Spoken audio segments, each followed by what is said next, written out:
Hey there, responders and RMPs. Chrissy Brooks here with hypothetical for week ending December 6th. It's here, guys. December is here. 2025 is almost over, and guess what? You've got 4 hypotheticals left to the end of the year. So let's dive right in. Grab your decision tree, this side decision tree, and we are going to work through that decision tree, reading every word out loud because you know what? It's good practice and it's going to keep your mind fresh. So here's our hypothetical scenario.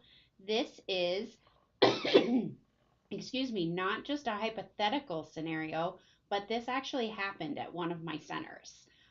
So read through the scenario and let's go through our decision tree. You are called to this leaking package of U-Line toilet bowl cleaner. The box has broken open and 6 32-ounce bottles of U-Line toilet bowl cleaner are rolling around on the belt. One of them is cracked and the liquid is almost all gone. The others are covered in residue and the box is a total loss. You find a pH of 4 when tested with the remaining liquid. Hydrofluoric acid is listed as an ingredient in this product. Answer the questions below based on this scenario. So I'm going to go ahead and pause. You go through your decision tree. Let's see if we both end up in the same spot. All right, responders, so we're back. As we are going through our decision tree, our top box up here, we get all no's. Our box right here, we are going through this and we are getting a yes on the first question. We do have a diamond hazard label. Coming across to this box, it's not something that's prohibited. Actually, oops, back to this box. We don't have a diamond hazard label. So, but we are going through no diamond hazard label, no hazardous material shipping papers. Other hazard indications are markings. No. Are the contents possibly hazardous or unknown? We're going to go with possibly hazardous, right? Because we know toilet bowl cleaners could potentially be possibly hazardous. So that's what's going to take us over. Not that we have a diamond hazard label, that it could potentially be hazardous. Coming over here, obviously no diamond label. These are new. These are no's. Obviously, again, no diamond label, so we've got no's. Coming into the green box, we are not an edible liquid, so we are not going to be saying yes in this box. That takes us to our yellow box. We need to have a designated responder cleaning up this spill. Excuse me. So we are going to pick yellow box. UPS designated responder must clean up the spill. Which response or containment sheet did we utilize first for this spill? We are going to go to our no label. This doesn't mean no address label. This means no diamond hazard label. So under response sheets, it's that very first sheet, no label on box or unknown. And that, again, doesn't mean no address label. It means no diamond hazard label. So as we are going through, we'll check mark that one, and then coming on down here, contact may cause burn to the skin or eyes. Skin contact may be poisonous. Fire may produce irritating or poisonous gases. May be poison if it's inhaled or swallowed. Material may be flammable or toxic. If there's noticeable skin irritation due to fumes or vapors, do not attempt to continue the cleanup. Follow the chain of command. Does the package containing this spilled substance have unexplained factors associated with it, such as threatening communication or articulated threats intended for a government office and official, have unexplained markings, lack of standard shipping data or labels, or have a small quantity of unexplained powder associated with it? Hopefully you're getting all no's on those. So, personal protective equipment, we are going to do goggles. We are going to do boots. We are going to do an apron. We are going to put on those silver shield liners, and we're going to put on our regular gloves. Response action steps, we're going to keep all sources of ignition away from the substance. We're going to avoid creating friction or sparks. We're not a solid, so we're going to skip down here to liquid. Check the pH by tearing off approximately 5 inches of pH indicator tape and immerse it in the spilled liquid. Match that pH tape color to the closest color on the pH tape dispenser. If the pH is above or below 6 to 9, stop. Go to the corrosive liquid page. If you are within that 6 to 9, stop. Go to the flammable liquid page. So we saw up here in our scenario, When we tested, we found a pH of 4. So we are going to go to that corrosive response sheet, which I believe is page 10.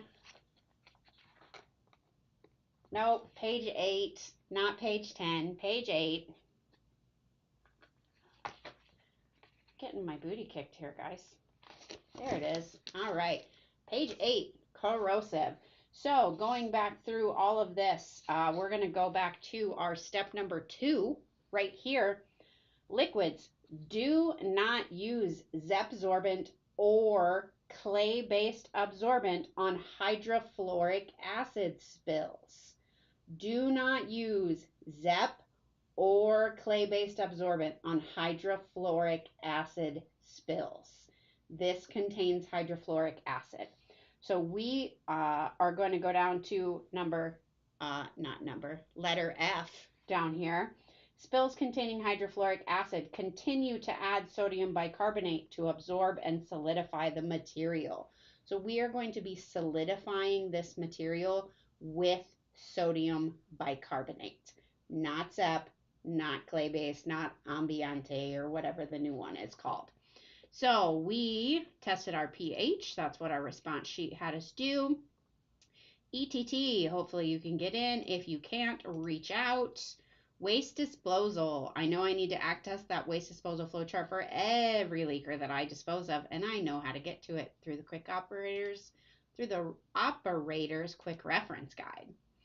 All right, so let's go through this waste disposal flow chart here for this damage. We did spill or leak, surrendered to the DMP. We did not spill outside of a vehicle. We did not enter a drain. We don't have reportable quantity.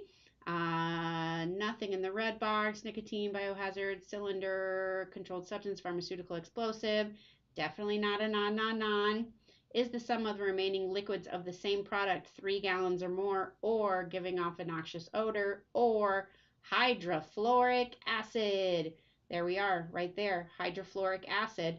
So we are going to be referring to the operator's quick reference guide, DMP disposal of damaged packages as liquids. So if you have a hydrofluoric acid spill, if it's spilled out of the original container, we solidify. If you still have the original container, so it said one of our containers broke open, the other 5 were just rolling around on the belt. So one container broke open. So one container we're going to solidify with sodium bicarbonate.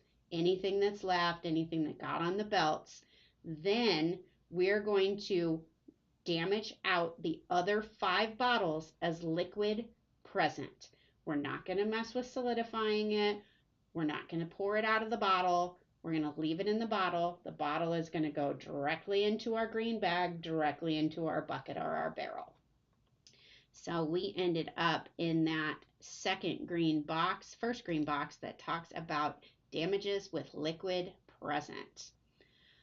So what product do we use to solidify liquids that contain hydrofluoric acid, such as the hypothetical situation above? We talked about it, sodium bicarbonate. It says it right here in your decision tree in the red lettering on your corrosive page. Spills containing hydrofluoric acid continue to add sodium bicarbonate to absorb. So sodium bicarbonate is the answer for that one. What do you do with those RCRA clean containers? We're going to throw them in the trash can.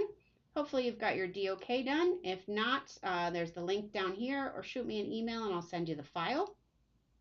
Go ahead, fill all of your information out. And don't forget to click that submit button so that you get credit. I appreciate you guys being here. Like and follow for more content, and we'll see you guys next week. Have a great, safe week. Happy peak.